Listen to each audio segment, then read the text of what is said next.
días, mi nombre es María Gemma Salvador, soy abogada y escritora y tengo varios de mis libros publicados en diversas plataformas literarias como Amazon, eBay, La Casa del Libro, El FNAC y otras. También podéis encontrarme en redes sociales como Facebook, Twitter, Pinterest, LinkedIn, Instagram y ahora en mi canal de YouTube, donde hago presentaciones de mis libros, audiolibros de novela histórica que yo tenía inéditas, como La corte de Alejandro VI, El noble plebeyo, el conquistador del mundo, sobre Alejandro el Magno.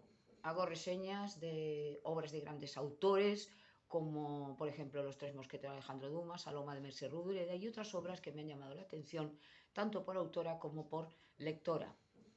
Y una sección dedicada a la Biblia y la palabra de Dios, y un ciclo de conferencias dadas por mi compañero de despacho, José Donaire, que además de ser abogado es un gran amante de la literatura, y la última conferencia que hemos grabado ha sido el 2 de julio en la Casa de Soria en Barcelona sobre los templarios. Y hago también novelas narradas de viva voz. Esto es espontánea según me van surgiendo, como La Torre de Piedra en la Costa y El Castillo de la Imaginación, y que podéis disfrutar en mi canal. Y ahora, siguiendo con la sección de la Biblia y la palabra de Dios, vamos a hablar de un tema importantísimo como es la obediencia a Dios. Ya hemos dicho que el cristiano, la cristiana, tiene que tener una fe, tiene que tener una armadura completa para defenderse de los dardos del mundo, del maligno, de sus propias concupiscencias, de sus propias tendencias malignas.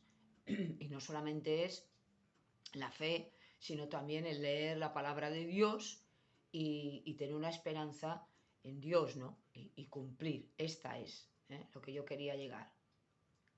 La fe, la palabra de Dios, la esperanza y sobre todo la obediencia. Porque si resulta que nosotros decimos somos cristianos, pero luego no obedecemos a Dios, mentira que somos cristianos. Un padre quiere que sus hijos le obedezcan, y así es como demostraremos el cariño que le tenemos al padre o a la madre. Entonces Dios quiere que nosotros seamos obedientes porque, esto ya lo he hablado muchas veces, porque Dios no es un tirano que se complace como un gran señor, ¿no? Que todos estén sometidos a él y tal, ¿no? Dios nos ha otorgado el título de ser hijos de Dios, cuando realmente nadie es hijo de Dios, solo Cristo, y además eso comporta una serie de beneficios extraordinarios, como tener la vida eterna, ser salvos del pecado y además estar en la familia de Dios. Entonces, cosas que evidentemente una persona que no es creyente de Dios, que no es cristiano, esto ya no lo tiene, porque el único camino a Dios sabemos que es Cristo. Todo lo demás no lleva a Dios, porque Dios lo estableció así, Jehová Sebaot, Dios de los ejércitos. Entonces, la obediencia es muy importante. La obediencia también es un sacrificio tremendo, por eso Dios nos lo puso, porque sabía que nosotros somos imperfectos, pero no imposible, porque los mandamientos de Dios no son imposibles. Dios, lo he dicho muchas veces, no va a ser tan absurdo de imponernos reglas que no podemos cumplir, y por eso nos ayuda. Sabe que vamos a fallar, pero nos ayuda. He puesto el ejemplo de los grandes hombres de la Biblia y veremos cómo estos hombres y mujeres que le dijeron sí a Dios, el principal rasgo que tuvieron fue la obediencia. Vemos a Abel, un hombre justo, un hombre temeroso de Dios, un hombre obediente a Dios. Abel era un joven que le dijo sí a Dios desde el primer momento de su vida, que tuvo ya uso de razón, por eso se le reputa como justo, porque se apartó del mal, eso quiere decir justo, eso quiere decir santo. Y vemos como cuando se van a hacer la ofrenda a Dios, porque esto todo venía de sus padres, el sacrificio que tenían que hacer a Dios por sus pecados, Abel es aprobado en su sacrificio, es decir, Abel era ganadero, por lo tanto, le ofreció lo mejor que tenía del rebaño, mientras que por el contrario su hermano Caín ofrece a Dios un sacrificio que Dios no acepta. Y ya hemos hablado el por qué no lo aceptó. No es que no le aceptara por el fruto en sí, sino no le aceptó por el corazón de Caín. El corazón de Caín estaba lleno de maldad, era un corazón que estaba pensando en asesinar a su hermano, era un corazón envidioso, un corazón rencoroso, y era un corazón que no estaba predispuesto al bien. Es decir, no quería dominar sus pasiones, que es lo que luego veremos como Dios le dice: Caín, Caín, domina ese mal pensamiento que tienes, porque Dios ve todo, ve nuestros pensamientos, cosa que no hay nadie que lo pueda hacer, y le advierte, como un padre advierte a sus hijos: cuidado con lo que vas a hacer, porque esto te va a perjudicar, no caprichosamente, sino con verdadera cariño y verdadera misericordia. Por eso no permite que maten a Caín, como ya había explicado. Entonces, la obediencia de Abel lo reputó como justo, y aun cuando murió, Dios se acordará de él. Ahí está la memoria de Dios, porque Dios no va a dejar que en su nueva tierra y en su nuevo cielo esté. El nuevo cielo, quiero decir, cuando esté todo limpio, la tierra limpia, y tengamos un nuevo cielo, no va a permitir personas, o que vivan personas que son malignas, que Dios sabe, los perdidos, Dios sabe que estos nunca van a aceptar la palabra de Dios y no pueden estar con los demás, porque siempre habrá maldad, siempre habrá guerra, siempre habrá envidia, siempre lo que Dios no quiere. Entonces, habrá resurrección, efectivamente, de buenos y malos, de grandes y pequeños, de libres y tal, pero no estarán ya en la tierra nueva y los nuevos cielos. Entonces, vemos ahí el ejemplo de Set, que seguramente también siguió la palabra de Dios, y Enoc, que hemos dicho que era el primer profeta. Enoc es un hombre que camina con Dios, eso quiere decir que obedece a Dios. Por eso quiero resaltar la obediencia, ¿no? No puedes ser amigo de Dios si no obedeces a Dios. Esto es totalmente contradictorio. Yo no puedo decir: soy amiga de Dios, soy cristiana, creo en Dios, y yo no le obedezco a Dios. Y claro que cuesta. Mentira el que diga que no cuesta seguir a Dios, cuesta muchísimo. ¿Por qué? Porque nosotros vamos por un lado y Dios nos dice por el otro. Entonces nuestras malas inclinaciones, nuestras malas pasiones, nuestros instintos nos llevan a hacer el mal, no a hacer el bien. Y Dios nos dice: quita esos malos instintos, yo te voy a ayudar a no tener esos malos instintos, pero tú tienes que poner de tu parte. He dicho el refrán este francés: ayúdate que Dios te ayudará. Tenemos que poner de nuestra parte. Dios pone de su parte, pero cuando ve que nosotros tratamos de vencer este mal instinto que tenemos, que lo tenemos todos, entonces Enoc le dice sí a Dios, se consagra a Dios, y toda su vida, hasta que Dios le lleva, le arrebata, que es el primer hombre al que arrebata, va a decirle sí a Dios, va a obedecer al Señor siempre, y veremos la recompensa que tiene. Es el bisabuelo de Noé. Dios seguramente le dijo el plan que iba a tener, el diluvio, que su hijo Matusalén iba a ser la paciencia de Dios, iba a representar su paciencia, porque después de él vendría el juicio. Pero la promesa hecha a Enoc y sus descendientes, hasta Noé, de que ellos iban a ser los elegidos, fijaos el privilegio, ¿no? Los elegidos para hacer una nueva humanidad. Entonces Dios tiene que hacer una limpieza tremenda, es como una casa que está sucia y hay que limpiarla, y cuanto más sucia está, más trabajo nos da y más sacrificio nos da. Pues Dios tuvo que hacer esto con la tierra, limpiarla completamente. Y sabemos que el agua es mucho más fuerte que el fuego, porque el agua apaga el fuego. El agua es mucho más potente y devastadora que el mismo fuego. Entonces, Dios tuvo que utilizar el agua, unir el agua del cielo con la tierra, para limpiarla de toda maldad y de toda suciedad que había. Entonces, esto nos indica que la obediencia es para Dios lo más importante que puede tener una persona, porque así demostraremos que realmente somos cristianos y somos creyentes y verdaderamente seguimos a Dios. Entonces vemos Noé, que es un ejemplo clarísimo de la obediencia extraordinaria que tuvo este hombre. Cuando Dios le dice, constrúyeme un arca porque voy a barrer a la humanidad y solamente tú y los tuyos vais a ser salvos. Yo me imagino, imaginaos lo que debería pensar Noé cuando Dios le dice esto. Señor, ¿pero vas a exterminar a todos? Pero es que Noé ya había obedecido a Dios. Es decir, Dios no se sirve de alguien que es un rebelde. Porque luego os pondré el ejemplo de, que podéis decir de Saúl, ¿no? De Pablo, que iba en contra de los cristianos. Pero Dios no se sirve de los rebeldes para sus propósitos. Evidentemente Dios es tan potente, Dios es tan grande que puede cambiar el corazón de una persona. Sí puede, porque si quiere lo hace. Por eso es Dios, lo puede todo, es el Shaddai, el Todopoderoso. Pero, por regla general, siempre va a utilizar personas que sean conformes al corazón suyo.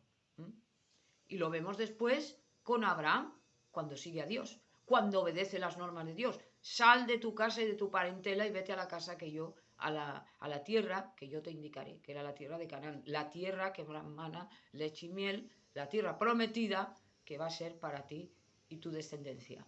¿Qué hace Abraham? Inmediatamente coge el petate y se va. Y se va con todos. Deja aquella tierra de Babel, de Babilonia, y se va a donde Dios le dice, porque él iba a hacer de Abraham una gran nación. Y lo mismo vemos con Moisés, que deja el palacio, esa situación de privilegio, el príncipe de Egipto, estuvo allí 40 años viviendo como un príncipe, hasta que al final hace caso de Dios, se va al desierto, Dios le prepara y lo convierte en su mensajero, lo convierte en su profeta. Pero que eso no fue fácil, eso no fue una cosa de un día para otro, eso fue una transformación completa de esa persona, pero que estaba predispuesta a Dios. Ya he dicho lo que es la predestinación, he hablado cuando estaba hablando de la conferencia de Cristo, qué es la predestinación, que Dios nos elige antes de que nosotros le elijamos, pero Él sabe que nosotros vamos a decirle sí a Dios. No es que Dios fuerce nuestra voluntad, sino que respeta el libre albedrío, tenemos evidentemente algo que decir, pero la obediencia es muy importante. Entonces pasamos ya, cuando el pueblo de Israel está ya en su tierra, en la tierra prometida, pero empieza a fallarle a Dios con las relaciones que tenía con los filisteos y con otros pueblos que estaban allí, y Dios tiene que castigarles la desobediencia, vamos a esto, o premiarles la obediencia. Cuando veía que su pueblo estaba clamando a Él y estaba siendo de alguna manera, no vamos a decir diezmado, porque entonces quiere decir que ya no quedaba nadie, pero que estaba siendo castigado y sacrificado y tal, Dios se compadecía de ellos y les levantaba un profeta, y les levantaba un juez, como le levantó a Samuel, como levantó a Sansón y otros. Entonces vemos esta obediencia que es tan importante para el ser humano. ¿Qué es lo más importante? ¿Qué tengo que tener? Obediencia. ¿Qué tengo que tener? Fe. ¿Qué tengo que tener? Esperanza en la salvación. ¿Qué tengo que tener? Leer la palabra de Dios y predicar el Evangelio. Y esto es lo que hay que hacer un cristiano. Nada más y nada menos. No es fácil, pero no es imposible. Entonces hay que tener un dominio de uno. Y cuando se obedece a Dios, el diablo huye de nosotros. Nuestras propias pasiones quedan contenidas, quedan dominadas, quedan sofocadas en ese momento. Claro que tenemos una tendencia maligna, evidentemente. Os he ido hablando de los pecados capitales, pero esos pecados capitales se pueden ir dominando si uno obedece al Padre. si uno obedece a Dios. Si no, no puedes sofocarlos, porque es algo que tenemos instintivo. Y uno tiende a la soberbia, el otro tiende a la lujuria, el otro tiende a la gula, el otro a la codicia. Y el peligro es, que ya lo he dicho, que tienen una interrelación entre ellos. Quien es soberbio, humilla, tiene ira, tiene envidia, y todo es así. Entonces la obediencia es importantísima. Después, vemos cuando ya estamos en el imperio asirio, vemos la obediencia del rey Ezequías, que le he puesto por ejemplo muchas veces. El rey Ezequías, un rey justo, un rey piadoso, un rey que le obedeció hasta el final a Dios, y cómo fue recompensado. La fe tan extraordinaria que tuvo, pero cuidado, que también tuvo obediencia. Porque lo dijo Isaías, que fue un ejemplo, este rey es un ejemplo, o eres un ejemplo, no solo para tu tiempo, sino para el tiempo venidero. Como el rey Josías, igual, pero que eran obedientes. El rey Josías lo mismo. ¿Qué hace el rey Josías? Que ya es un descendiente del rey Ezequías.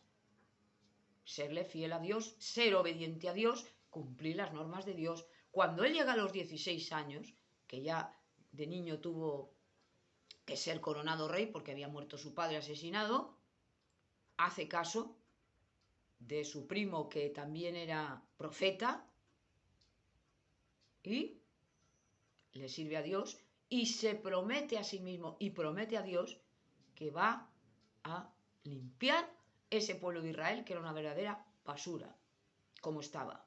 Idolatría, habían perdido la fe en Dios, entonces estaban contaminados con las normas de otros pueblos, con las costumbres.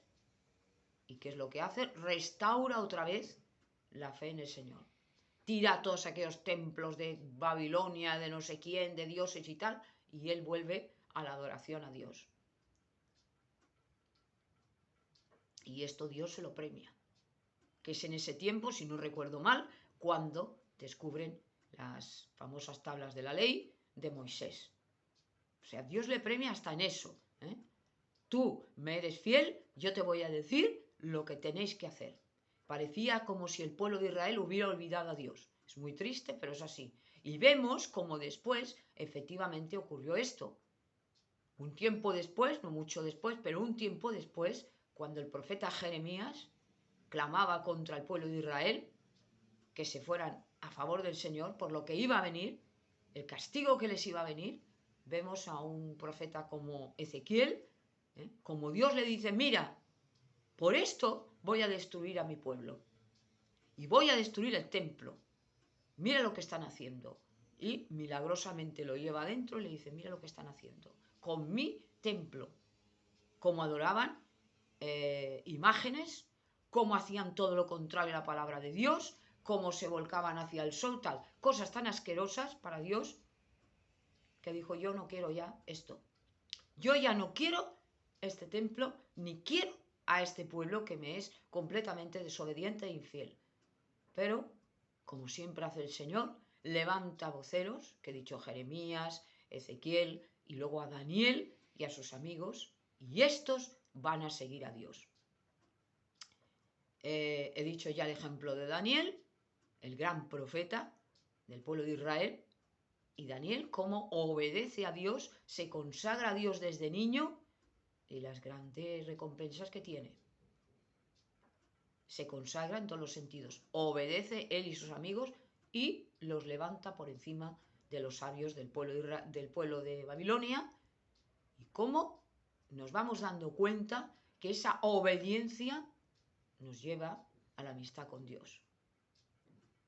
Nos lleva además a estar por encima de la sabiduría del mundo, a tener una esperanza en Dios, a tener una tranquilidad, porque Daniel estaba tranquilo en medio de toda aquella vida y aquel mundo que le tocó vivir tan malo, tan convulso. Reino nosotros de lo que estamos viviendo, de lo que vivió Daniel, fue terrible. Un muchacho que es llevado desde su tierra en Jerusalén a Babilonia, es llevado al palacio del rey, Y allí es preparado para servir al rey. ¿Qué es lo que hace? Se consagra a Dios, dice, yo no quiero nada con las costumbres de este pueblo y me consagro a mi Dios, a Jehová Sebaot, y le seré fiel hasta mi muerte. Y así fue. Como además no se vengó de sus enemigos, ya lo he dicho cuando hablaba del tema de la venganza, y fue un hombre que le admiraron incluso hasta sus propios enemigos. Vemos como ese odio que evidentemente le tenían sus enemigos, ese odio que le tenía el diablo, lo lleva incluso a que lo tiraron a la fosa de los leones, pero Dios milagrosamente lo salva con su ángel para demostrarnos lo que hace Dios con alguien que es obediente. Lo eleva por encima de todo, porque Dios da y Dios quita, como le dijo a Nabucodonosor. Por lo tanto, cuando vemos a estas personas que nos llaman la atención, porque están en grandes puestos políticos, de lo que sea, no pensemos que es porque ellos lo han merecido o porque ellos sean mejores que los demás, sino porque Dios lo ha permitido. Y yo he dicho muchas veces, el cristiano tiene que ser el más respetuoso con las leyes, aunque nos parezcan injustas, salvo que sean contra las normas de Dios. Entonces no. Pero todas aquellas normas que vienen de nuestro gobierno, que vienen de nuestro Estado, hay que obedecerlas y hay que cumplirlas, porque así le gusta a Dios. No podemos ser rebeldes, ni rebelarnos, ni enfrentarnos a autoridades, a la policía, tal. Esto Dios no lo quiere. No quiere personas rebeldes, quiere personas obedientes. Porque esa rebeldía es típica del diablo. El diablo fue rebelde, desobediente, soberbio, mentiroso contra Dios. Y esto Dios no quiere ese tipo de personas. Dios rechaza al soberbio, Dios rechaza al desobediente y lo deja suelto. Por eso decía, no os soltéis nunca de la mano de Dios. Porque el que se suelta de la mano de Dios y se piensa que con sus propias fuerzas va a poderlo todo, está perdido. El hombre no es capaz jamás de poder llegar a ser alguien si no es con la ayuda de Dios. Entonces llegamos a Cristo. Vemos ahí a la persona más obediente a las normas de Dios, Jesucristo. El Hijo de Dios que en ese momento se despoja de su divinidad o no hace uso de ella para seguir a Dios como un hombre. Es el profeta, el sacerdote y el rey. Las tres condiciones que ningún profeta ha tenido, ningún rey ha tenido. Del pueblo de Israel me refiero. Entonces Cristo, desde que tiene ya uso de razón, desde que es bautizado en el Jordán, sigue a Dios. Y recordemos que cuando era niño obedecía a sus padres. Y obedecía a Dios. Hasta que llega a los 30 años, es bautizado por Juan en el Jordán y empieza su ministerio. Pero siempre hacía la voluntad de Dios. Recordemos lo que nos dice en el Evangelio. Lo que yo hago, no lo hago por mí. Lo que yo digo, no lo digo por mí. No son mis palabras, es por lo que me dice Dios, lo que me dice el Padre. Y esto es algo que deberíamos reflexionar, porque es lo que nos está diciendo Cristo. Obedecer al Padre, obedecer a Dios, y os irá bien en la vida. Nadie, que también lo he dicho, nadie que quiera que le vaya bien en la vida se debe soltar de la mano de Dios y debe ser desobediente. El desobediente a Dios le irá muy mal en la vida. Aunque aparentemente nos parezca que está triunfando, que es una maravilla, tarde o temprano veremos lo que le ocurre. Y esto es algo que tenemos que tener en cuenta, que tenemos que ver. Aquel que no sigue las normas del Señor está perdido. Esa, digamos,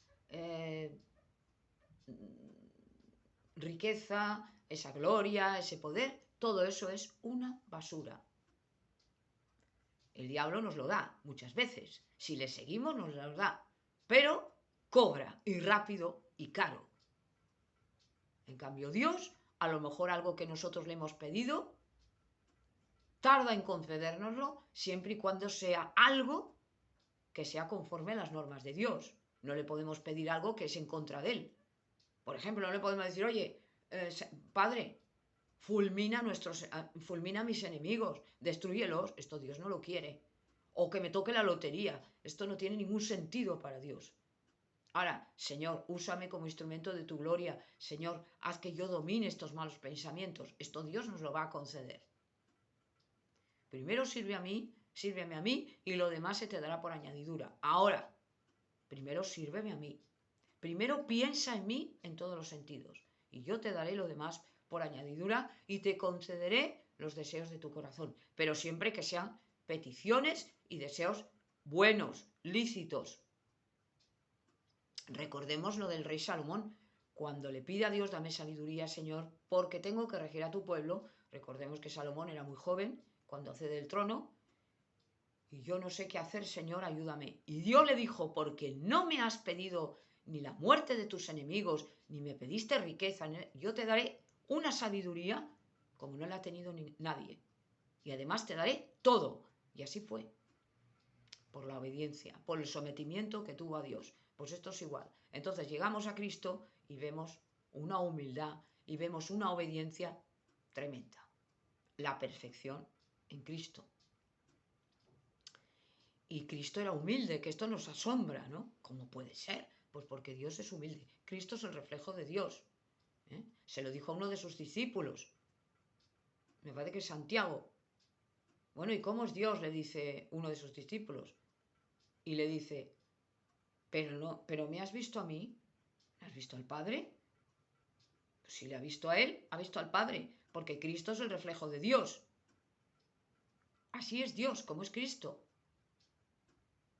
Humilde, manso de corazón, paciente, misericordioso, santo, justo, lo que no es el hombre, evidentemente.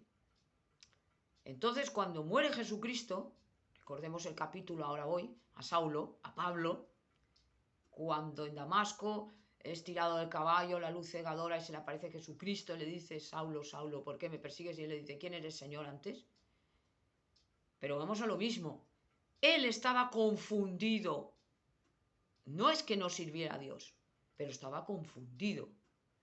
Y Dios lo usa largamente para ser una gloria para los cristianos y para nosotros, y para los judíos.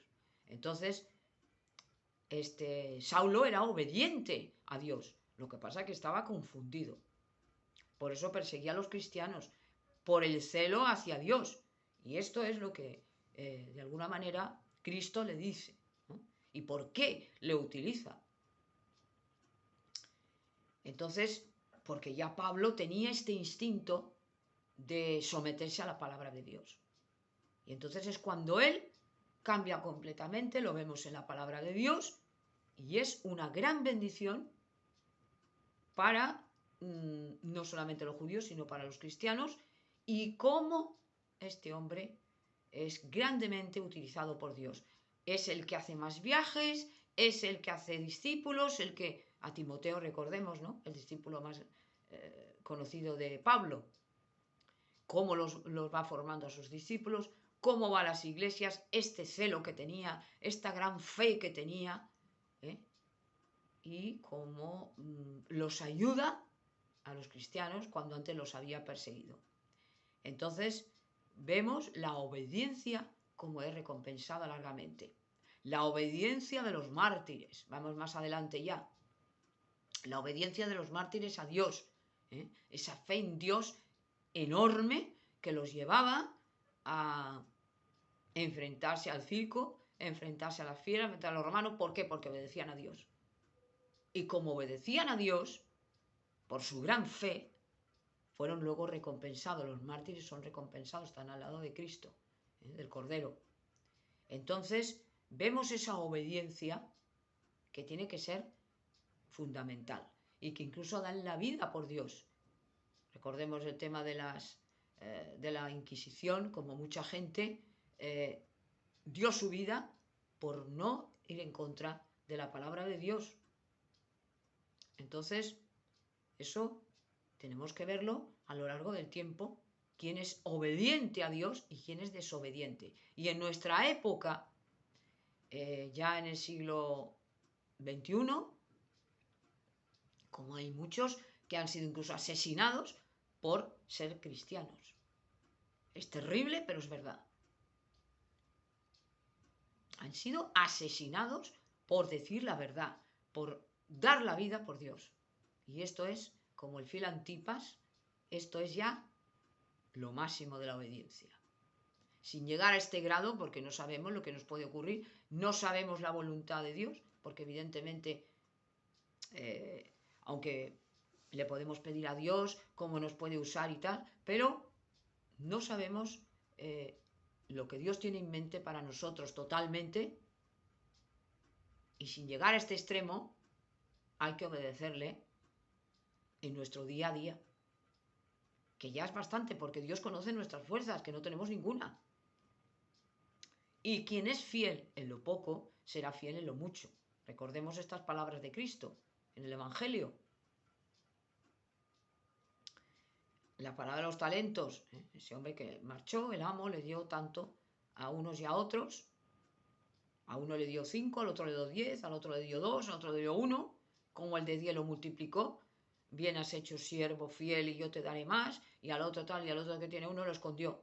Y le dijo, mal siervo, pues ahora ya no te voy a dar nada. Porque tenías que habérmelo fructificado, tenías que habérmelo, digamos, rentado más.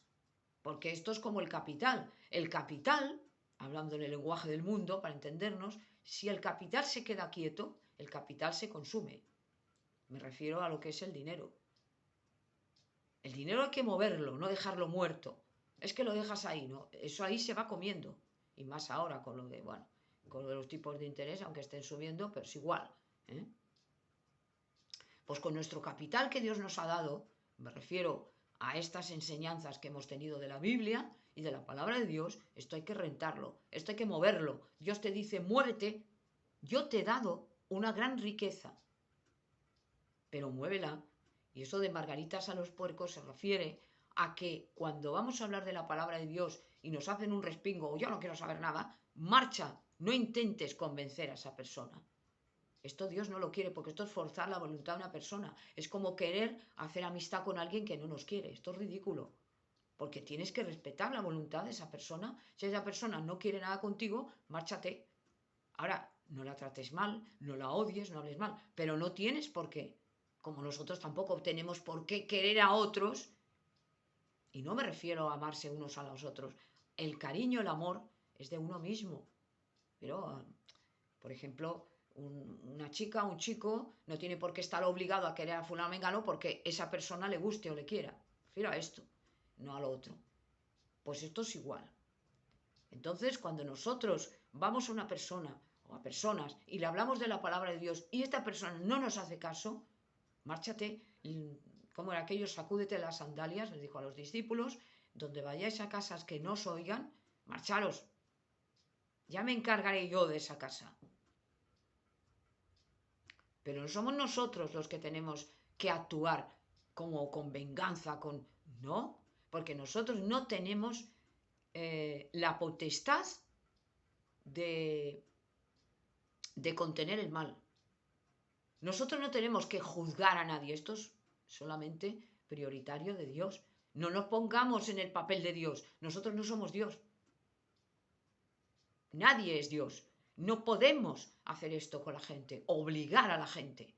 Eso está muy feo. Os decía de los políticos, pero bueno, esto es lo mismo. Eso es como los padres que dicen, tú a mi hijo tiene que ir a la iglesia a la fuerza. No, no. Porque si ese corazón no está predispuesto, Dios esto no lo quiere. Eso es amenaza, eso es violencia y coacción. Eso Dios no lo quiere. ¿No quieres ir a la iglesia? ¿No quieres, me refiero a las iglesias donde se habla la palabra de Dios, a las evangélicas, a los pastores y tal? ¿Tú no quieres escuchar la palabra? No la escuches, pero para ti, yo no te obligo. Cuidado con obligar a la gente. Es que yo estoy aquí, como yo soy el padre, aquí se hace mi voluntad, o yo soy la madre y tú, hijo, te tienes que ir a la iglesia a la fuerza. No, no. Es que si no oye la palabra de Dios no comes. No, déjalo. Y no estoy diciendo ningún disparate. Como no se puede obligar a una persona a comer a la fuerza o no se puede coaccionarla. No. A nadie se le puede coaccionar. Eso es como las leyes. Usted no cumple las leyes, ya será sancionado. Pero no se le puede obligar, cogerle, llevarlo a la fuerza y meterlo en la cárcel, porque usted no cumplió la ley. Otra cosa es que delinca. Otra cosa es que cometa un crimen, o un asesinato, un robo, tal. Pero no evitar el delito antes de que ocurra. Esto es absurdo. Ah, pues porque como este parece que es un ladrón, lo vamos a encerrar para evitar que robe. Esto es una barbaridad. Pero una barbaridad. Aquel cumplió la condena, pero como, claro, mató o lo que sea, pues esta persona tiene que estar toda la vida metida en la cárcel. Ya cumplió. No creamos que seamos, o no nos creamos más que Dios. Esto es muy típico del ser humano, ¿no? Nos creemos, la perfección absoluta. Y no somos absolutamente nada. Vemos cómo mueren las personas, igual que los animales. Tenemos las mismas enfermedades que los animales. Exactamente lo mismo. Aunque el hombre evidentemente es superior, que tiene una dignidad al animal. Pero quitando el espíritu, el alma, tal sentimiento, ya lo he dicho. Lo mismo. Mueren exactamente igual que nosotros. Entonces esto nos tiene que hacer reflexionar. Somos hechos a imagen y semejanza de Dios. Tenemos dignidad, que el animal no la tiene. No es igual al hombre. Esto lo he dicho muchas veces. Ahora, evidentemente, nuestra parte del cuerpo es como, tiene las enfermedades de un gato, de un perro, de un canario. Tienen cáncer como nosotros, tienen enfermedades como nosotros. Esto nos tiene que hacer pensar, que no somos nada. Y fuiste creado del polvo y al polvo volverás, le dijo Dios a Caín por haberle desobedecido. Y esto es lo que nos ocurre. Nuestro cuerpo se va corrompiendo constantemente. No hay más que ver las fotografías. No tenemos la misma cara de cuando teníamos 20 años o cuando teníamos 15 años o 3 años. Ya desde el mismo momento que nacemos empezamos ya a deteriorarnos. La piel de un bebé no es la piel de un niño de 3 años. Pensemos esto. Ya ha habido ahí una transformación. Ya ha habido ahí una degeneración. El esqueleto se forma hasta los 30 años. A partir de aquí ya empieza a deteriorarse. En las células, que ya lo he dicho muchas veces, en las células empieza un periodo de envejecimiento a partir de los 36, 37 años. Es evidente después, pero ya empieza un deterioro. La juventud no es eterna. Por eso, cuando nos hacen, no hay más que ver la televisión y las noticias, cuando nos ponen, por ejemplo, imágenes de productos para venderlos, no nos ponen un viejo o una vieja, con perdón. Nos ponen jóvenes siempre. ¿Por qué? Porque eso no vende la vejez. No vende. Entonces te vende la juventud. Y la juventud no es eterna. El mundo quiere hacernos creer que lo más importante es la juventud, la hermosura, el poder, la gloria. Y no es así. La verdadera riqueza está en la palabra de Dios, está en ser obediente a Dios. Todo lo demás son adornos, nada más. Y además el cuerpo, por bien que se tenga, por perfecto que se sea, todo lo perfecto que puede ser una persona, eso no va a durar siempre. Tarde o temprano esa persona se va a deteriorar. No dura. Lo vemos perfectamente, por ejemplo, en las actrices de cine o los actores de cine, que fueron una verdadera hermosura y se convirtieron en monstruos, en comparación a cómo eran, claro. Porque eso no dura, es efímero. Y el mundo sigue adorando a estos dioses con pies de barro. Ha creado dioses, porque somos así. Tenemos dentro el deseo de adorar. Pero hay que adorar a Dios. No hay que adorar a un hombre o una mujer. Y no nos damos cuenta que muchas veces, por no adorar a Dios, adoramos otras cosas. O a nosotros mismos, que es lo colmo ya. El ateo es el mayor idólatra porque se adora a sí mismo. Yo me basto a mí mismo. Como empezaron en el Renacimiento, empezaron con el humanismo, que es contrario a lo que sería el cristianismo. El hombre es capaz de todo, no el humanitarismo, esto ya lo he dicho. El hombre es el centro del universo. Por eso decían que la Tierra, o sea que el Sol, giraba alrededor de la Tierra, no al revés, como se descubrió después. Porque era la perfección. El hombre era la perfección, no puede ser. Y el hombre no es la perfección. Fue la perfección cuando la creó Dios, pero después no. Estamos sujetos a enfermedades, estamos sujetos a deterioro y a muchas cosas, que además no nos damos cuenta porque no las podemos ver, porque además Dios ha tenido, él hablaba de la misericordia, Dios ha tenido con nosotros la suficiente misericordia para que ese cambio no sea de repente. Por eso pienso muchas veces que menos mal que Dios es santo y es justo y es misericordioso. Otro, si hubiera sido un hombre, hubiera dicho, pues mira, yo mañana ya eres una vieja o un viejo. Pero esto no nos entra en la cabeza. Esto hay que reflexionarlo y pensarlo a la palabra de Dios, a la luz de las palabras de Dios. Todo esto son reflexiones que hay que hacer. Entonces, la obediencia hace que, por ejemplo, en este siglo XXI, que no me cansa decirlo porque es el que estamos viviendo, esa obediencia nos lleva a estar centrados en la palabra de Dios. Y esto nos va a dar una fuerza y nos va a dar una tranquilidad y nos va a dar una paz y una esperanza que el mundo no la tiene. El mundo no la tiene. El mundo está convulso. El mundo tiene preocupación. Siempre voy a lo mismo porque evidentemente la gente necesita oír esto. Los políticos no nos van a salvar de nada. Despertaros la conciencia, que solamente hay uno que puede salvar al mundo y se llama Cristo, el Mesías, el Hijo de Dios vivo. Este es el que nos va a salvar, el Rey Celestial. Todo lo demás son hombres corruptos que van a morir. Corrupto quiere decir porque el cuerpo, como yo, como todo el mundo, tenemos un cuerpo que va a ser deteriorado, a no ser que Dios nos lleve antes, o que nos lleve jóvenes, o que nos lleve niños, o que nos lleve al cielo, arrebatados. Pero todos los demás seguimos una ley, la ley natural, que es la ley de la termodinámica, la segunda, que va hacia el deterioro. Todo se deteriora. Por lo tanto, no estemos pensando en que nadie nos va a salvar, solo Dios, solo Cristo, o a través de Cristo, y después no nos inquietemos, que no paro de decirlo, porque veo a la gente inquieta, no nos inquietemos con las noticias del mundo. ¿Qué si la bomba? ¿Qué si las pestes? ¿Qué si las epidemias? ¿Qué si las crisis económicas? ¿Qué si ahora van a topar el gas y van a topar no sé qué? No nos tiene que preocupar. Esto es muy importante, esto es muy claro. El que oye estas palabras dirá, ¿cómo puedes decir esto? Pues sí, lo digo. A la palabra de Dios, bajo la palabra de Dios, sí. Son cosas que no tienen importancia para Dios.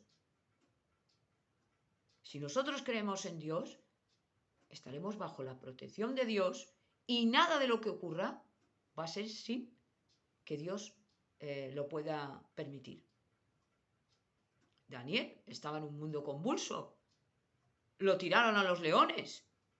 Mayor peligro que ese, ¿cuál es? Ahora, él confió en Dios. Y Dios, por esa obediencia, esa fe, esa esperanza, lo salvó. Y aunque no nos salve de peligros de estos físicos, pensemos que estamos con Dios. Y ya no tenemos que tener este miedo. Desaparecemos, bueno, pero estamos con el Señor. ¿Qué más da? Si tarde o temprano vamos a desaparecer. Entonces, las cosas hay que tenerlas en cuenta con una frialdad y con una reflexión. No hacer de un granito de arena hacer una montaña, que es lo que hacemos nosotros siempre. Cuando tú le dices a una persona, porque me ha ocurrido, por eso lo digo, está pasando todo esto, muy bien, pero hay que confiar en Dios, Dios proveerá, y mejor es confiar en Dios que confiar en los príncipes. Te dice, sí, bueno, pero, ya te dice un pero. No hay fe cuando hablan así. No hay fe, porque fe quiere decir que yo confío totalmente en Dios. Yo sé que Dios es más fuerte que cualquier cosa. Yo sé que Dios, que Jehová Sebaot, Dios de los ejércitos, lo puede absolutamente todo. Y si yo creo esto, yo no tengo miedo de nada. Ay, bajó la bolsa, ay, que tiraron la bomba, ay, no sé qué. Confía en tu Dios. Y cuando Dios ve esta fe y ve esta obediencia y ve, es cuando Dios puede hacer un milagro. Pero no pensemos solo en el milagro, sino pensemos que nos da una tranquilidad. Eso ya es un milagro. En medio de toda esta convulsión y toda esta preocupación y la ansiedad, que no puedo dormir porque mañana no sé qué me pasará, porque no puedo pagar, porque tengo miedo de que si el dinero, que si no sé qué, tenemos una paz que hemos dicho que el mundo no la da. Porque mañana esa persona, y reflexionar esto, ya termino, esa persona que confiaba en su dinero, que confiaba en su posición, que todo lo tenía aparentemente bien, que no tenía enfermedades, que no tenía muertes a su lado, que, en fin, que todo le iba bien, de repente mañana desaparecerá. En cualquier momento, que además no lo sabemos, lo sabe Dios, pero nosotros no, vamos a desaparecer. No vamos a estar aquí siempre. Esto se acaba. Por lo tanto, no estemos inquietos ante las palabras de uno, ante las palabras de otro, porque las noticias, el mundo nos da malas noticias, no nos da buenas noticias por regla general. Y esto también lo controla el demonio, porque quiere que tengamos miedo, y el miedo nos aleja de Dios. Ser temeroso de Dios, y así nos libraremos de tener miedo de cualquiera, de un ser humano, de que si los animales, que si tal. Fe en Dios, obediencia a Dios, yo confío en Dios y obedezco a Dios. En consecuencia, si tengo fe, obedezco a Dios. Y esto es todo lo que quería decir respecto de la obediencia a Dios, que es lo más importante porque es producto de la fe. Gracias por haberme escuchado.